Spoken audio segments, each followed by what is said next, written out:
Bismillahirrahmanirrahim. Faslun utawi iki fasal. Fil awqati ing dalam nerangaken pira-pira waktu allati ya awqat tukrahu kang den makruhaken as-sholatu opo salat. Fil awqati ing dalam pira-pira waktu allati tukrahu yang dimakruhkan as-sholatu opo salat fiha ing dalam awqat, fiha ing dalam awqat.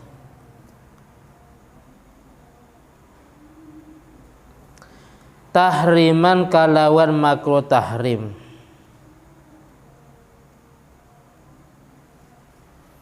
Tahriman kalawan makruh tahrim.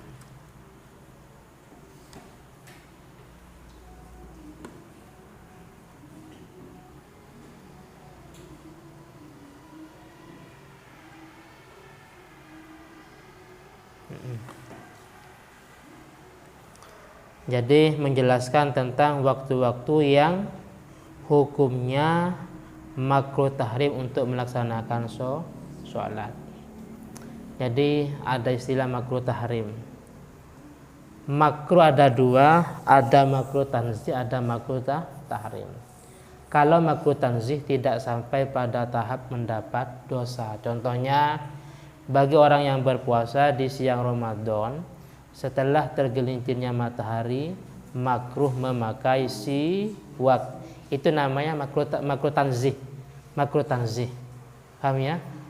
Yang kedua makruh tahrim. Makruh tahrim itu pada tahap haram, artinya mendapat dosa.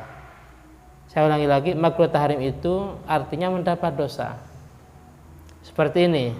Ketika sholat di waktu-waktu yang dimakruhkan karena makruh tahrim, maka pelakunya itu mendapat dosa.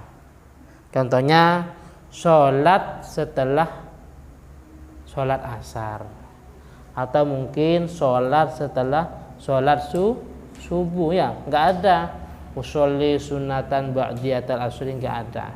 Itu namanya makruh tahrim. Sehingga ketika kita melaksanakan sholat setelah sholat asar, setelah sholat subuh, maka hukumnya haram, kecuali nanti sholat-sholat yang memang punya sabab.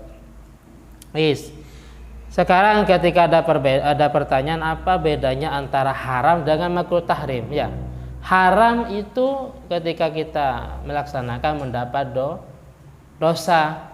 Makruh tahrim sama, ketika dilaksanakan mendapat dosa. Wal farqu baina karahati tahrim wal haram ma'anna kullan yaqtadil ismah, padahal sama-sama dosa. Perbedaannya bahwasanya kalau makruh tahrim itu dalilnya dari dalil dhanni. Nah, nanti ini ada di pembahasan biasanya ilmu hadis.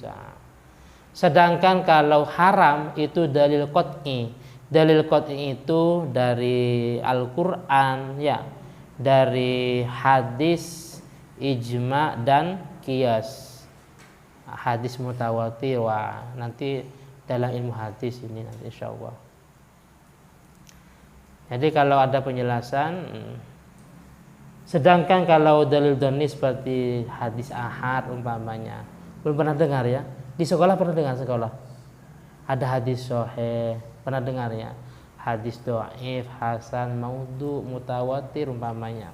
Jadi itu cuma sekilas pandangan. Jadi makruh tahrim itu bukan berarti mau mendekati keharaman, enggak.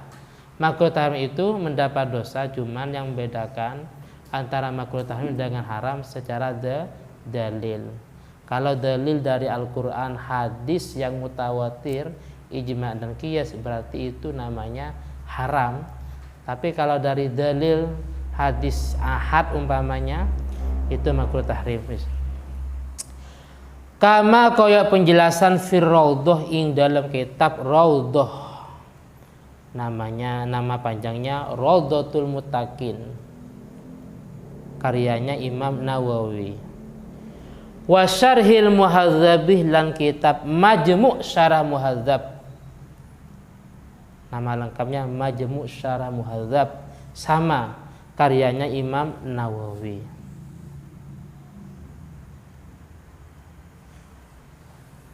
Huna ing dalam iki pembahasan. Wa tanzihan lan kalawan makruh tanzih. Makruh yang kedua, makruh tanzih. Kama koyo penjelasan fit tahqiq ing dalam kitab tahqiq. Sama, tahqiq ini karyanya Imam Nawawi.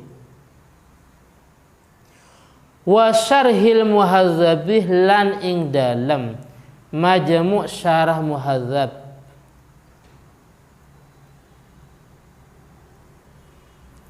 Fi nawaqidil wudu'i ing dalam bab piro-piro yang membatalkan wudu. Jadi pendapatnya satu orang berbeda di kitab yang berbeda. Paham ya? Pendapatnya Imam Nawawi dalam kitab Raudhah seperti ini, dalam kitab Majmu' Syarah Muhadzab seperti ini.